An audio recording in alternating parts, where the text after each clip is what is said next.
Okay, ready? Go on now.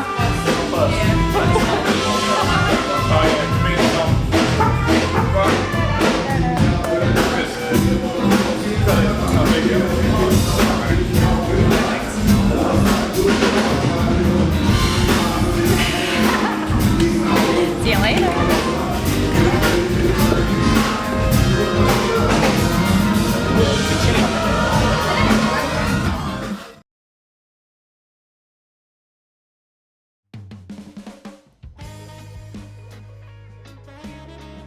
Music is one of the most important art forms in the world. It unifies people of all languages, cultures, backgrounds. Back in time, it was used as a means to share stories, to pass on the tales that would continue to be told for generations. Music can invoke emotions. It can channel anger or fear or sadness into something beautiful, allowing others to relate to the words and feel less alone. Whether you like Taylor Swift or BTS or Norwegian heavy metal, there will be a community around you that enjoy them too. People can find comfort and a sense of belonging at concerts or wearing merchandise. With the boom in social media, it has allowed us to access new artists, new genres, and to connect easily with other fans. However, what about offline? With social media, one only needs to Google the genre to get a whole list of groups. Gone are the days of paying low prices for a concert for some no-named band, only to watch them become the Beatles. It's not because people don't want to, not entirely at least. People who follow Taylor Swift or BTS will be able to attend shows in big stadiums with thousands of other fans. But smaller, newer bands will have a lot more trouble. Independent musicians are finding it harder and harder to locate venues to perform in due to the number of grassroots venues that have closed post-pandemic. I wanted to make a film exploring the independent music industry as a whole, to satiate my own curiosity about the music process. However, the issue of venue closures kept coming up, and thus I decided to do some research and look into the issues faced by independent musicians in a post-COVID world. And luckily for me, some people in the industry that I reached out to were more than happy to help.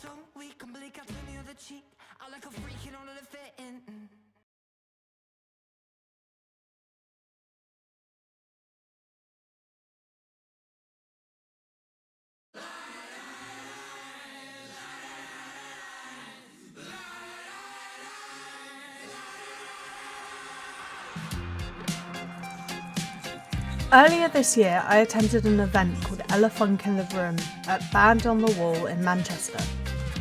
I had reached out to Molly Hall, organiser of the event and founder of Rebel Riot Records. Molly was kind enough to let me document the event and speak to the two bands attending, Apollo House and Hannah Rowe. Side note, as I'm editing this, I have discovered that Hannah Rowe's lead singer, Hannah Rowe, was on The Voice. I think that's pretty cool. This is your first time working on an event in Band the Wall? No, so I've been running this event at Band the Wall for over a year now. Yes, I started, Elephant launched at Band the Wall April 2023, and we go every month, every Friday night, every month on a Friday night, 9 PM until 3 AM, so it's like late night music. Yeah, so we're all from different parts of the north of the UK. Myself and Matt are from West Yorkshire, these guys are from the northwest, and we all met at university together, studied at the Royal Northern College of Music, and we kind of just met through playing in different projects together, and kind of came together about just over 2 years ago. So we all go to the same university, it's called Leeds Conservatoire, and we met through like friends of friends. We all became best mates, we all had like different interests and genres, but we've tried to blend them together in the most creative and most enjoyable way possible, and I'd describe us as like jazz infused song. And yeah, we like, what piece are we? 9 piece now? Yeah, 9 piece. We're usually a 9-piece band. We are about to graduate from the uni on the same day we're graduating. We're playing our first festival, Tram Nights in Sheffield. We've got a bunch of stuff coming up this summer, so yeah, it's all good. Congratulations. Thank you. Hi, I'm Molly and I'm the owner of Double White Records, and we're currently at my event Elephant in the Room, which is an event with Double White Records. So on the label we represent independent funk, disco, jazz and soul artists, and we range from soloists to bands. On the management we have 3 artists, but we also have a wide range of events which we use to support artists that aren't represented through the label. And yeah. And how have you kind of promoted yourselves? It's entirely down to you guys, really. A lot of emails that Finn has sent out. Do you want to talk a bit about that? Yeah, we just kind of built our following out with kind of a grassroots situation, and like it's mainly been friends and family, and then just been playing kind of a lot of local shows, in which we've just built up a bit of a following on the local scene in Manchester. We've got a lot of roots in Bradford and Leeds as well, so we kind of just did a lot of touring between those 3 cities. And then last year we did a wider tour to Cardiff and London, doing some gig swaps with people. And yeah, just kind of heading forward, it's just a lot of email and promoters, like Matt says, and just venues and trying to put on shows either where we are the promoter or ideally with a promoter who will help us do that. So that's how it's just been an organic growing. We haven't released any music yet, so we haven't done any of the kind of paid advertisement stuff. A bit of a mix of both. A lot of our audience is other people at our uni so far, so there's quite a bit of word of mouth. But then, you know, we all sort of post on social media our own stuff, but then also what the band is doing. So I'd say it's a combination of both of those. I mean, you've done a few interviews and like pieces with some local sort of journalists and interviewers as well. This is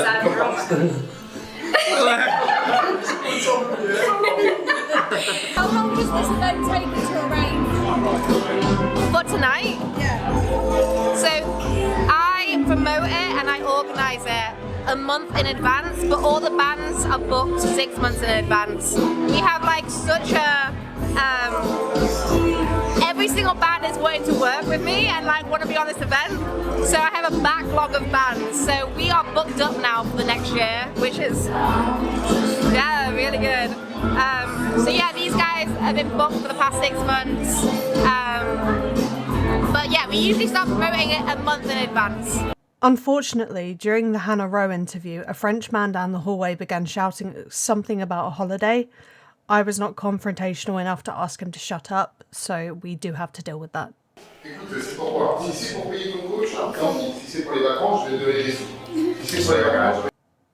I apologise.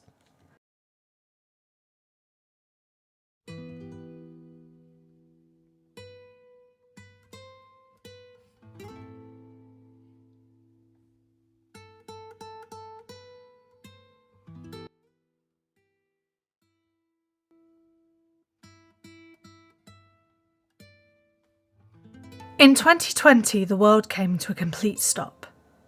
Work moved remote, stores shut their doors, and many independent music venues closed and never reopened. A grassroots venue means a venue that typically uses their performance spaces to give local talent a place to hold shows. They allow new or lesser known bands the opportunity to hone their skills and perform to smaller audiences. Other than social media, venues like this are a great way to get your name out there and build a following for your band. When COVID ended and the world began to open up again, lots of these venues never recovered. Lockdown had a very harsh impact on small businesses, and whilst the performers themselves were able to move temporarily to online events, those running the venues themselves were forced to sell. Now, I spoke to quite a few artists, and many of them, due to my own personal goings-on, didn't end up being interviewed for this film. but all agreed that the closure of grassroots venues was a huge issue facing independent musicians. For example, a singer known as A Short Dark Stranger was kind enough to offer this comment. Venue closures, which has always been an issue, but has accelerated much more since the pandemic. A lack of support from cash-strapped but all too frequently apathetic and indifferent local councils also hasn't helped, along with pressure put on those struggling councils from greedy, soulless developers/landlords, seemingly desperate to suck the individuality out of town and city centres to further swell their already bloated bank accounts. Like UK-wide, from places like the Jazz Bar in Edinburgh, staple, like everybody in Scotland who is getting into jazz, household name in jazz plays there, or played there, and it's been brutal for the scene in Edinburgh, but then it's like nationwide, venues are closing, and it has the same effect, no matter what level you're at, it does have an impact on you, especially if you're like whether you're coming through like your first gig or whether you're a well-established artist returning, maybe doing shows in smaller towns and villages to get your name out there. There's not the platform for that anymore, and it's more difficult. I guess it means that without grassroots venues, there's more bands fighting for less space, and I mean trying to put a tour together, it's basically booking a year in advance now to play a lot of like bigger venues that are, you know, like they're not like owned by companies like O2 or something like that, but they're still big enough that you would be able to actually make some money at it, either from the amount of merch you could sell there or from the amount of ticket sales. So there's some grassroots venues that are small and we can still go to, which are really good, but it's very difficult to kind of make it affordable with like driving there, and there's all need to eat and stuff like that. So the closure of the venues is just meaning that the demand for the ones that are left has shot up, and it's really difficult basically to get gigs in a lot of places. So closing grassroots music venues affects the music industry in so many different ways. Not only does it affect independent artists, smaller artists, but it also affects, you know, promoters, labels, small labels, sound engineers. Every single person in the music industry is affected by the closure of grassroots music venues, and yeah, it takes away the culture and the vibrancy of a city when like small venues are closed. Yeah, I think that sounds like a question. I think the growth as well. Without grassroots venues, nothing grows. For like, you know, all these big musicians, but everyone starts somewhere, so there's no place to start, and you can't go anywhere with it. And like, do you know what I mean? Like bigger artists have smaller supports. So it's about like jumping to that next level, but like you've got to have all them levels to jump up and places to go.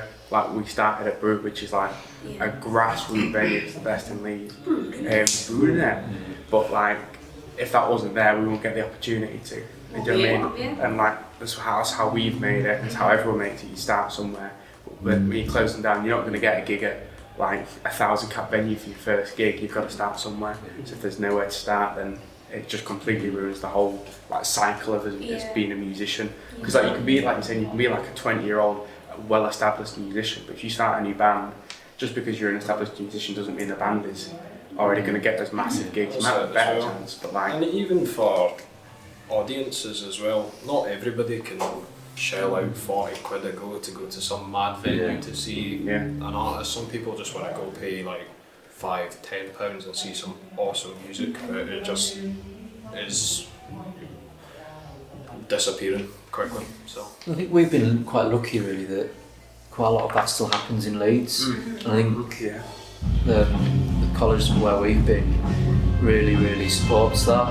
Like there's been like so many gigs that we've all been to both together and with other friends, that it's just like you rock up and you pay £5 and you get in, you're there the whole night, and there's just amazing music to sit and listen to, have a few drinks, have some food, and it's just an amazing night. It's a shame that there's not more of it, even though there is bits and bobs still there. I'd also say that a lot of venues now are going via different promoters, and unless you know the promoters, you're not going to really be able to get your foot in the door with some of those venues, which creates a lot of puts a lot of barriers up in the way if you're wanting to play certain places and get your name out a bit further afield. I'd also mention that we were looking at playing shows in Scotland, specifically in like Edinburgh and Glasgow, and one of the grassroots jazz clubs in it's Edinburgh, I think, closed down, and that's just a real shame because now, there's not really many other places in Scotland that have such a name to play at and a following that would mean that we could get people that haven't even heard of us through the door.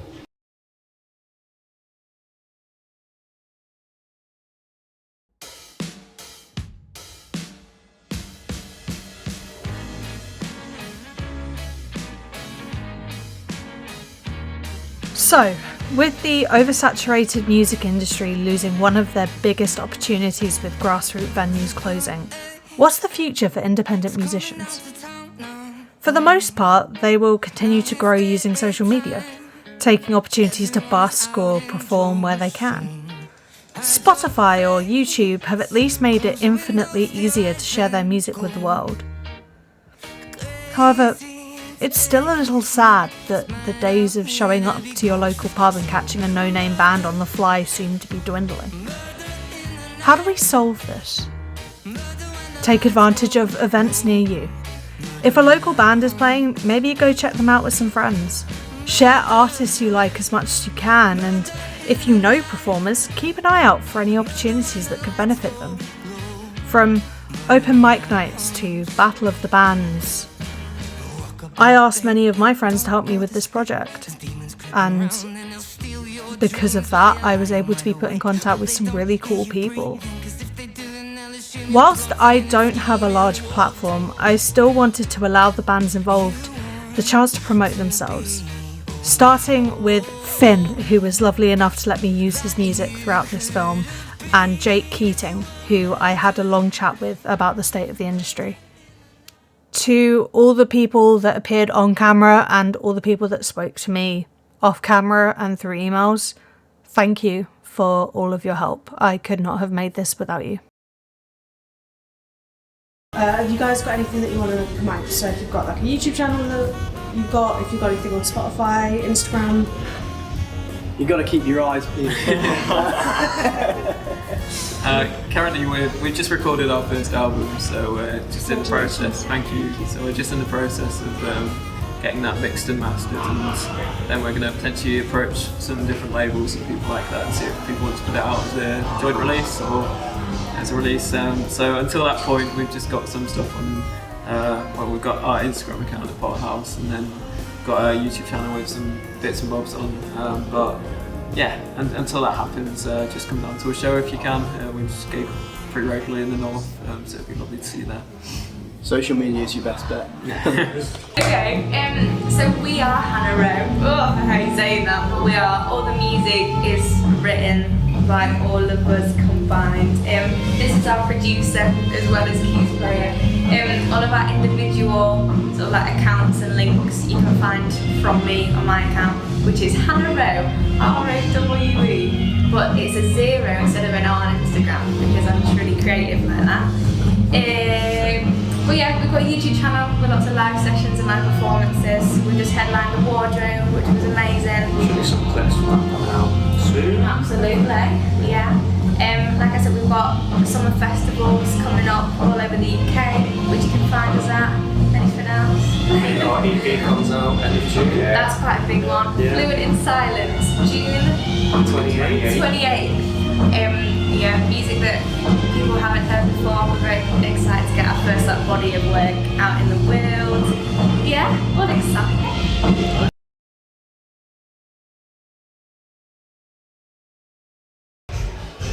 My last question to you is just if anyone is looking at becoming an artist themselves and looking to get into the scene as a whole without representation or perhaps without a bigger social media following, what advice would you have for them?